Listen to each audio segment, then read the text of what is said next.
എല്ലാ കൂട്ടുകാർക്കും അഡ്രീസ് വേൾഡിലേക്ക് സ്വാഗതം. ഇന്ന് ഞാൻ വന്നിട്ടുള്ളത് ഒരു ഉള്ളിക്കറിയുടെ റെസിപ്പിയുമായിട്ടാണ്. വളരെ എളുപ്പത്തിൽ തയ്യാറാക്കാവുന്ന വളരെ രുചികരമായ ഒരു കറിയാണിത്. ഇതിനധികം ഇൻഗ്രീഡിയൻസിൻ്റെ ഒന്നും ആവശ്യമില്ല. ഒരല്പം മഞ്ഞൾപ്പൊടി, മുളക് പൊടി, മല്ലിപ്പൊടി, ഒരു നുള്ളു കായം, പിന്നെ ഒരു അല്പം വാളംപുളിയും കൂടെ ഉണ്ടെങ്കിൽ പെട്ടെന്ന് തന്നെ നമുക്ക് തയ്യാറാക്കിയെടുക്കാൻ പറ്റും. ഇത് ചോറിൻ്റെ കൂടെയും ചപ്പാത്തിയുടെ കൂടെയും പൊറോട്ടയുടെ കൂടെയും ഒക്കെ സൈഡ് ഡിഷായിട്ട് ഉപയോഗിക്കാൻ പറ്റുന്ന ഒരു കറിയാണ്. ഇത് നിങ്ങളെല്ലാവരും ഉണ്ടാക്കി നോക്കണം. അതിനു മുമ്പായിട്ട് എൻ്റെ ഈ വീഡിയോ ആരെങ്കിലും ആദ്യമായി കാണുന്നുണ്ടെങ്കിൽ ഒന്ന് സബ്സ്ക്രൈബ് ചെയ്യണം. കൂടെ ഒരു ബെല്ലൈക്കൺ കാണും. അതിലൊന്ന് ക്ലിക്ക് ചെയ്താൽ ഓൾ എന്നൊരു ഓപ്ഷൻ കാണും. അതിൽ കൂടി ക്ലിക്ക് ചെയ്താൽ ഞാനിടുന്ന എല്ലാ വീഡിയോസും നിങ്ങൾക്ക് അപ്പോഴപ്പോൾ കിട്ടുന്നതായിരിക്കും. അപ്പോൾ ഞാനൊരു ചട്ടി അടുപ്പത്ത് വെച്ചിട്ടുണ്ട്. ഇതിലേക്ക് ഞാൻ ചേർക്കുന്നത് വെളിച്ചെണ്ണയാണ്. ചട്ടി ചൂടാകുമ്പോൾ ഇതിലേക്ക് വെളിച്ചെണ്ണ ഒഴിക്കാം. ഇതിന് മുമ്പായിട്ട് ഞാൻ ഈ ചട്ടിയിൽ ഒരല്പം എണ്ണ തടവിയിട്ടാണ് വെച്ചിരിക്കുന്നത്. ചട്ടി ചൂടാകുമ്പോൾ കടുകിട്ട് പൊട്ടിച്ചെടുക്കാം.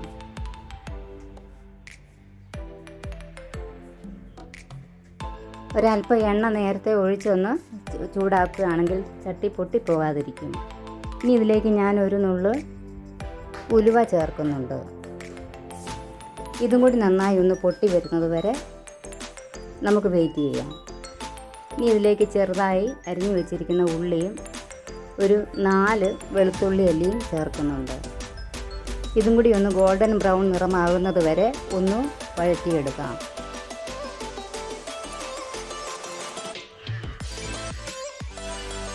ഇനി ഞാൻ ഇതിലേക്ക് 2 വറ്റൽമുളക് ചേർക്കുന്നുണ്ട്. അതുകൂടി ചേർക്കാം.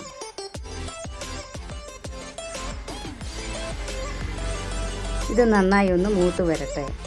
മൂത്ത് വരുന്ന സമയത്ത് നമുക്ക് നേരത്തെ അരിഞ്ഞു വെച്ചിരുന്ന കൊച്ചുള്ളി ഇതിലേക്ക് ചേർക്കാം. ഞാനൊരു 250 ഗ്രാം കൊച്ചുള്ളി എടുത്തിട്ടുണ്ട്. ഇത് നന്നായി ഒന്ന് വഴറ്റിയെടുക്കാം.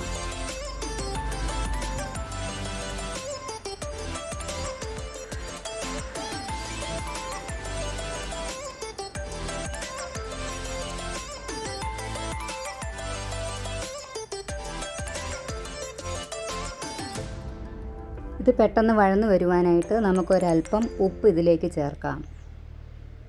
ഒന്നിളക്കി കൊടുക്കാം. ഇനി ഞാൻ ഇതിലേക്ക് എടുത്ത് വെച്ചിരിക്കുന്ന പച്ചമുളക് ചേർക്കുന്നുണ്ട്. 3 പച്ചമുളക് നടുവേ കീറിയതാണ് ഇതിൽ ചേർത്തിരിക്കുന്നത്. ഇതും കൂടി ചേർത്ത് നന്നായിട്ടൊന്ന് വഴറ്റിയെടുക്കാം. ഈ പച്ചമുളകിൻ്റെ പച്ചമണമൊക്കെ ഒന്ന് മാറി വരണം. ഇനി ഇതിലേക്ക് ഒരല്പം കറിവേപ്പില ചേർക്കാം. നന്നായി ഒന്ന് ഇളക്കി കൊടുക്കാം.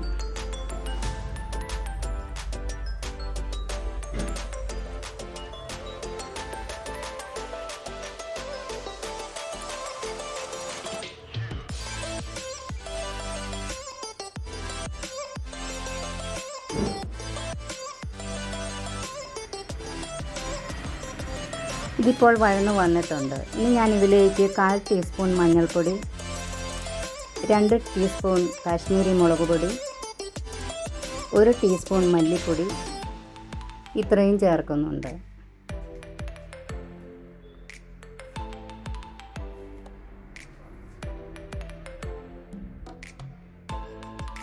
ഇത്രയും ചേർത്തതിന് ശേഷം നമുക്ക് നന്നായി ഒന്ന് ഇളക്കി കൊടുക്കാം.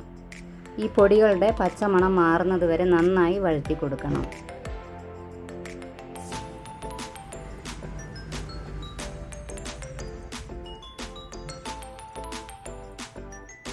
പൊടികളൊക്കെ നന്നായി ഒന്ന് മൂത്ത് വരണം.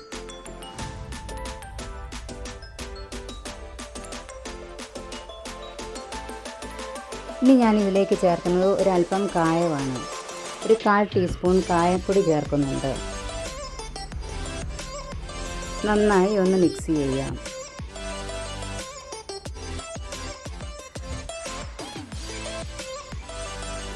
ഇനി ഇതിലേക്ക് ഞാൻ നേരത്തെ ഒരു നെല്ലിക്ക വലിപ്പത്തിലുള്ള വാളൻപുളി കുതിർത്ത് വെച്ചിട്ടുണ്ടായിരുന്നു. അത് അരിച്ചെടുത്ത വെള്ളം കൂടി ഇതിലേക്ക് ചേർക്കാം. നന്നായിട്ടൊന്ന് ഇളക്കി കൊടുക്കണം. ഇതിപ്പോൾ ആയി വന്നിട്ടുണ്ട്.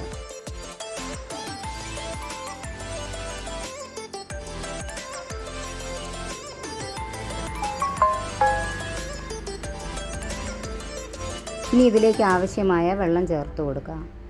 നമുക്ക് വെള്ളം ഒരല്പം കൂടുതൽ ചേർത്ത് കൊടുക്കണം. ഈ വെള്ളം ഇതിൽ നന്നായി നിന്ന് വറ്റിച്ചെടുക്കണം. നന്നായി വറ്റുന്നത് വരെ ഇത് നല്ല വെന്ത് കുറുകുന്ന സമയം വരെ ഇതിനാവശ്യമായ വെള്ളം ചേർക്കണം. ഇതിപ്പോൾ നന്നായി ഒന്ന് തിളച്ച് വന്നിട്ടുണ്ട്. എണ്ണയൊക്കെ മുകളിൽ തെളിഞ്ഞ് വന്നിട്ടുണ്ട്. ഇത് നന്നായി കുറുകുന്ന വരെ വെയിറ്റ് ചെയ്യാം.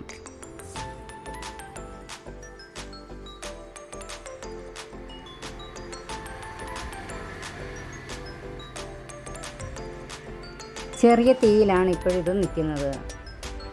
ഈ സമയം നമുക്ക് ഫ്ലെയിം അല്പം കുറച്ച് വയ്ക്കണം.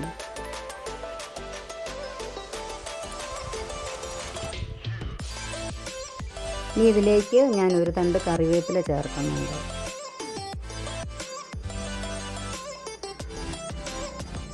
കറി വെന്ത് വരുന്ന സമയത്ത് ഒരല്പം പച്ച കറിവേപ്പില ചേർത്താൽ കറിക്ക് നല്ലൊരു മണവും കിട്ടും, നല്ല ടേസ്റ്റുമാണ് കറിക്ക്.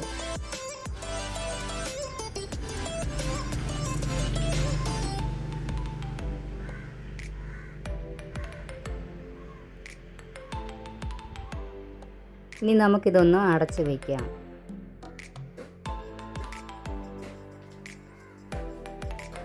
ഇതൊന്ന് തുറന്ന് നോക്കാം നമുക്ക്. ഇപ്പോൾ എണ്ണയൊക്കെ നന്നായി തെളിഞ്ഞ് വന്നിട്ടുണ്ട്. കറി ഒരുവിധം വറ്റി വന്നിട്ടുണ്ട്.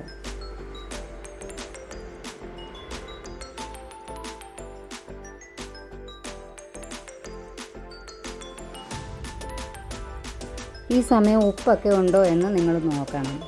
ഇല്ലെങ്കിൽ ആവശ്യത്തിനുള്ള ഉപ്പ് കൂടി ചേർക്കേണ്ടതാണ്. എനിക്ക് ഉപ്പൊക്കെ കറക്റ്റായിരുന്നു, അതുകൊണ്ട് ഞാൻ ചേർക്കുന്നില്ല. എൻ്റെ വീഡിയോ ഇഷ്ടമായാൽ എല്ലാവരും ഒന്ന് സബ്സ്ക്രൈബ് ചെയ്യണം.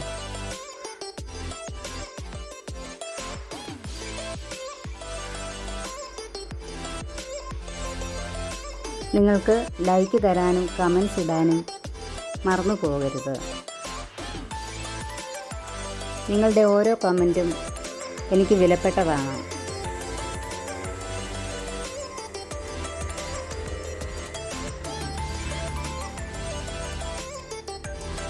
വീഡിയോ ഇഷ്ടപ്പെട്ടാൽ ഒന്ന് സബ്സ്ക്രൈബ് ചെയ്തേക്കണം.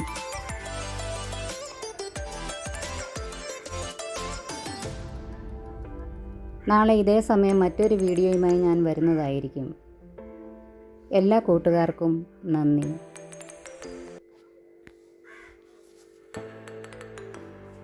എല്ലാവരും ഇതൊന്ന് ട്രൈ ചെയ്ത് നോക്കണം, ഫീഡ്ബാക്ക് അറിയിക്കണം. നാളെ ഇതേ സമയം കാണാം. നന്ദി.